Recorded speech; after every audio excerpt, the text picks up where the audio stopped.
إلهي قرآن كوحينو كورميا قصص تربضا oo ku saabsan bulshooyin dunidan soo maray iyo siday u noolaayeen bulshooyinka Ilaahay ka warramaya quraanka ku soo qisaskooda ku soo naqliyay qaar gaala ah iyo qaar muslimaba way lahaayeen ummadaha ugu tirada badan ee quraanku uu ka warramo waxa ka mid ah dadka yahuuda la yiraahdo yahuudi waa bulsho taariikh dheer leh ودد حن يدد ونكسن بلها دد ونكسن وبدن بيلهاين سا قرآن كو كورمايو بل أنبياء بدن بيلهاين نبي يعقوب نبي يوسف نبي سليمان نبي هود نبي موسى أنبياء دا قرآن كورمايو دم يدوا فامليا وبرشدا سكتر سراي دد ونكسن ويلهاين أئمة يهدون بأمرنا لما صبروا وكانوا بآياتنا يوقنون وجعلنا منهم أئمة إلهي وحلي إياك وحنو كيا اللي أئمة آيات كياك أئمة الصبري وآيات كياك يقصدي ضدك قدوة النقضي تصالح لنك كلنا كوحن بيلهاي إلهي مركا القرآن كوحن ورميا برشدا غير بنو إسرائيل هنا مركا ميدا تاريخ إلهي وحلي وقطعناهم في الأرض أمما ونقوقينو دول كانوا كسيدين نيبا إلهي قطعناهم في الأرض أمما منهم الصالحون ومنهم دون ذلك وبلوناهم بالحسنات والسيئات لعلهم يرجعون دد ونكسن ويلهاين با إلهي دد حن ويلهاين وانا لقوقوي واتحامي با إلهي ليو حسنات يا سيئات با وناقي حموي صمبا والغوي اتحامي لعلهم يرجعون ما حال كودي نقضي مركا قصص قال انه ورميا انayna qaar kamid ficilada sameeyeen inayna sameeynin ilaahi wuxuu leeyahay marka فخلف من بعدهم خلف ورثوا الكتاب kuwa waxa gadaal maray koox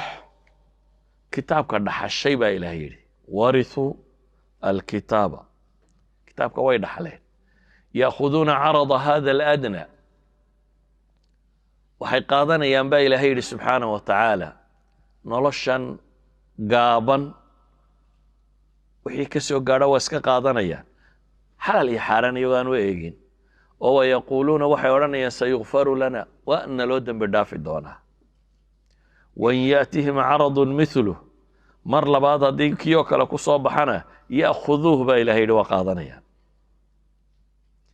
إلهي قال هذا وحكوت الماما يدور صفو كو كتابك وين دحلين بني آدم كو حديد كيسة يحوق كيسة كو بحصده يوحو دحلا كو هلا اكتيسة ويكو كلا فدودي بني آدم كو هديو مثلا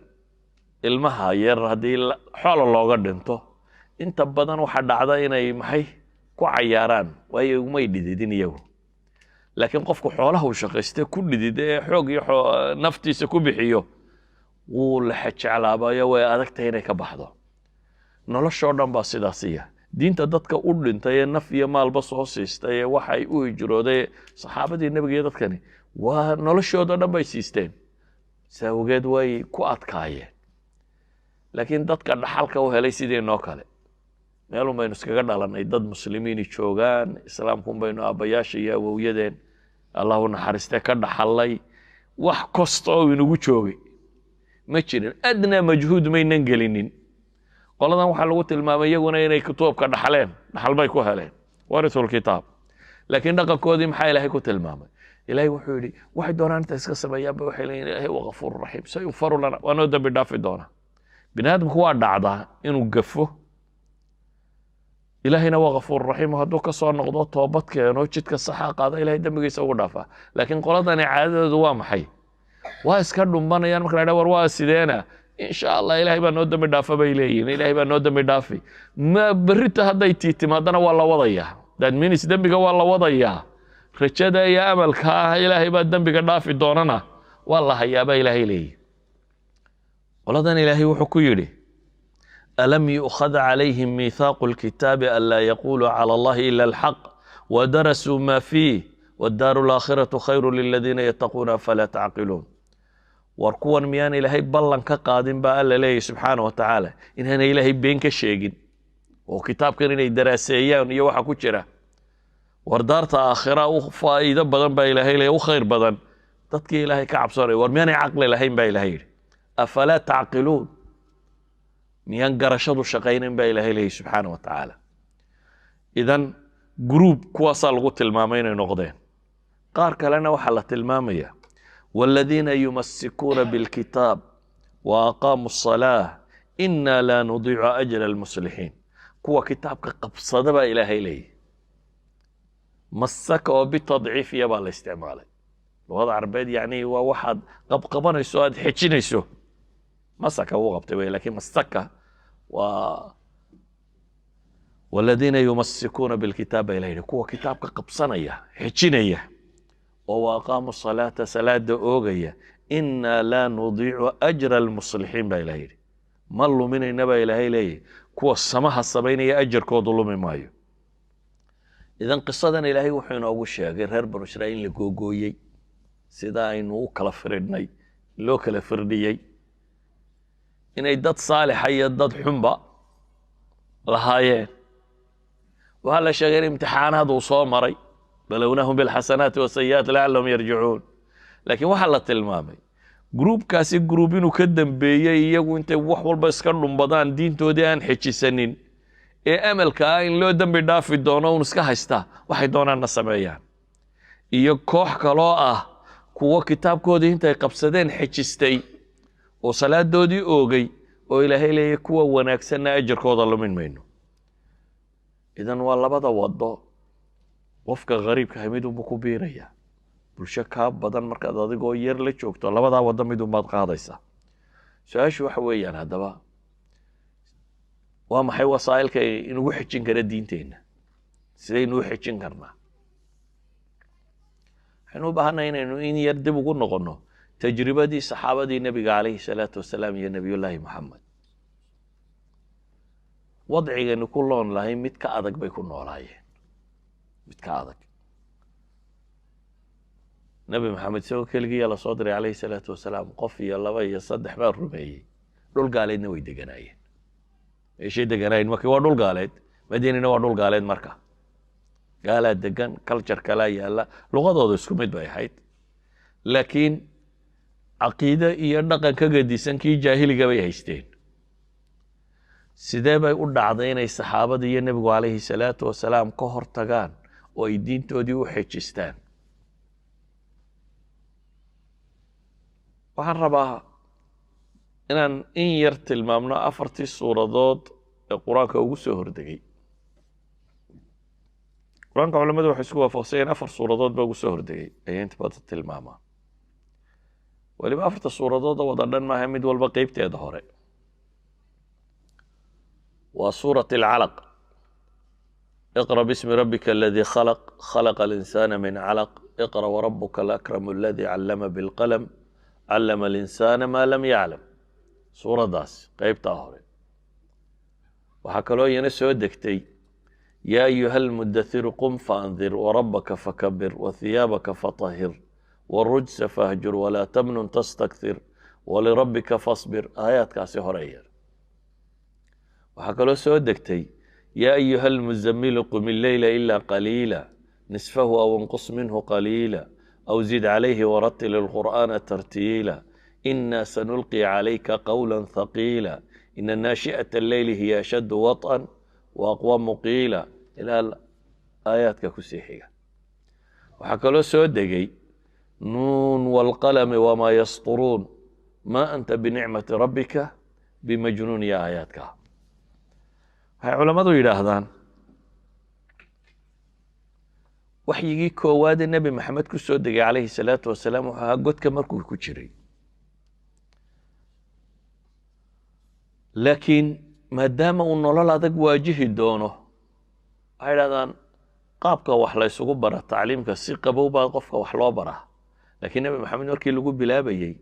qaab adag baa loogu bilaabay malakul jibriil baa intuu qabto gilgilay ayuu iqra ku yiri علماء يدادان waxaa la taabsiinayay qimatu al-intibah was-sahwa waxaa soo socdaa wax fudud inaanu ahayn inuu xoog u soo jeesto dabeetana qur-aankan baa ku soo degay qur-aankani muxuu ka warramayaa waxay dhahdaan aayaadkani waxay sheegayaan haddii lagu dhaqmo waa waxa sababi kara inay cidi mabaadi'deeda haysato ku dheganaato diinta inaad xejisato aayaadkani dhowr shay bay ka warramayaan midi waxa weeyaan kow waxay ka warramayaan qadiyat alcilm iyadoo laga yaabo carab inay jahli ku sugnayd aqoon inaan waxba ka jirin oo ay noloshoodu cayn ka ahayd cilmiguna inaanu qiimo badan agtooda ku lahayn laakiin wixii qur-aanka ugu soo hordegay masalada qalamka masalada kitaabada iyo akhriska iyo cilmiga iyo ku saabsan buu ahaa laba suuradood markaa nuun walqalami wamaa yasturuun waxaa lagaga warramayaa qalinka iyo waxa la qoro اقرأ باسم ربك الذي خلق خلق الإنسان من علق اقرأ وربك الأكرم الذي علم بالقلم علم الإنسان ما لم يعلم قضية العلم والقلم والسطور بالغ والرمى هاي علماء إلى كو الجاهل وحبيس كما دفاعي كره دي الرباط دين تنين نحيش سنو وين نبرنا قضية العلم في نادم كو حق كواده وسكو دافعه ومسألة العلم waxaanad cilmi u lahayn ma difaaci kartid waxaanad garanaynin ma difaaci kartid waxaanad garanaynin shubahaadka kugu badanaya waa lagu shaki gelinaya waxaanad garanaynin asilada dadka kama jawaabi kartid waxaanad garanaynin ma garan kartid maxaad u haysataa idan ula shay ama shayga ugu horeeya aynu u baahanay haddii aynu rabno inaynu diintan haysanaa waa inaynu garannaa waa inaynu barannaa waa inaynu aqoon u yeelannaa caqiidadeeda iyo waxay sheegayso waa inaynu garannaa reasoninkeeda iyo common sensekeeda iyo waxa ka dambeeya waa inaynu garannaa waa inay caqligeennu wuxuu qaadan kara noqotaa waa inu si fiican u fahmno kaasi waa mid ka labaad ee aayaadkani ka warramayaan waxa weeyaan waxay dhahdaan khayru difaac khayru wasiila lidifaac huwa alhujuum bay dhahdaan wasiilada ugu fiican ee difaac loo gala waa inaad hujuum ama diyaar u tahay inaad wax iska dhicin kartid haddii adigu un lagu yeedho mabaadida kalun lagugu wado waad lumaysaa laakiin ilaahay muxuu nabi maxamed ku yidhi yaa ayuha almudathiru qum faandir kan isdadayow baa la yidhi kac oo dig waxaa ka horreysay oo soo degtay binu iqra iyo riyooyinkii nabiga calayhi salaatu wasalaam 6 bilood ku soconayay haddana waxaa lagu bilaabay inuu kaco oo digo idan inay dacwo samaynaa inaynu dadka kale diinta ugu yeedhnaa waa waxa keensanaya teenna inaynu xijin karno waxaa lagu yidhi markaa qum faandir warabbaka fakabir rabbigaana weynee wa hiyaabaka fatahir maryahaaga iyo qulubtaada iyo kor iyo hoosba isdaahir yeel warrujsa fahjur xumaha ka guur ka hijrood walaa tamnun tastakthir ikhlaas la kaalay waxaad bixinaysaa hamanna sheegan waxaa lagu yidhi markaa walirabbika fasbir waddadaa inaad qaadaana mashaakil iyo challenge cusub weeyaan iyadana sabir baa la yidhi marka waxaan leenahay qadiyadda koowaad waa qadiyat alcilm haddaynu rabno inaynu diintan ku sugnaano xejinno waa inaynu barannaa garannaa si fiican u fahmnaa waa yeel iyo wiil yarba keeda labaadna waa maxay waa inaynu iyada u shaqaynaa dadka gaadhsiinaa innaguna isgaadhsiinaa oo ah inaynu isku tahirno kor iyo hoosba xumahana ka hijroonno ka guurro waxaasina waa inay naga hadaan ilaahay dartii iyo ikhlaas challenge-ka inaga hor iman doonana waa inaynu u sabirnaa kaasaa la fara bini aadamku hadduu shay culus qaado wuu daalaa hadduu challenge-ku ku adkaado wuu isdhiibaa laakiin qofka muslimkaa lama rabo inuu isdhiibo muxuu samaynayaa waa xidhiidhkaad ilaahay la leedahay adkee baa lagu yidhi haddaad rabto inaad ilaahay kaalmadiisa iyo gargaarkiisana hesho. hadday dhibi ku qabsato maxaad ka fekertaa? qofka biniaadamka markay dhibo qabsato,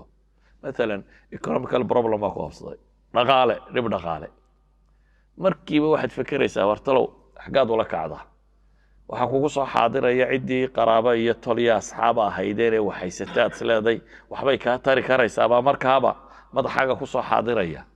marka waxaad markiiba tijaabinaysaa bal intaasi culayska inay kaa qaado inaad connection la samayso, xidhiidh inaad kuwa la samayso. ilaahay wuxuu leeyahay haddii diintan culays aad dareentaan aniga xidhiidha la sameeya. saa daraaddeed baa nebi maxamed waxaa lagu yidhi iyo saxaabadii, yaa ayuha almuzammilu qum illeyla ilaa qaliila nisfahu aw inqus minhu qaliila aw zid calayhi warattil ilqur'aana tartiila. habeenkii kac baa la yidhi, nuskii ama intiisa badan ama in yar nuska ka yare, habeenkii kac. ilaahay xidhiidhkaad la leeday xooji, waayo innaa sanulqii calayka qawlan thaqiila baa ilaha yidhi. war culus baan kuu dhiibayaa baa ilaha yidhi. diinkan inaad xambaartaa waa culays baa ilaahay leeyahy. haddaba culayskaasi si u fududaado, ilaahay kaalmayso. ilaahay cibaadadiisa iyo ku-xidhnaantiisa iyo baryadiisa kaa kaalmaysa baa ilaahay leeyahy. ina naashi'ata alleyli hiya ashaddu waطan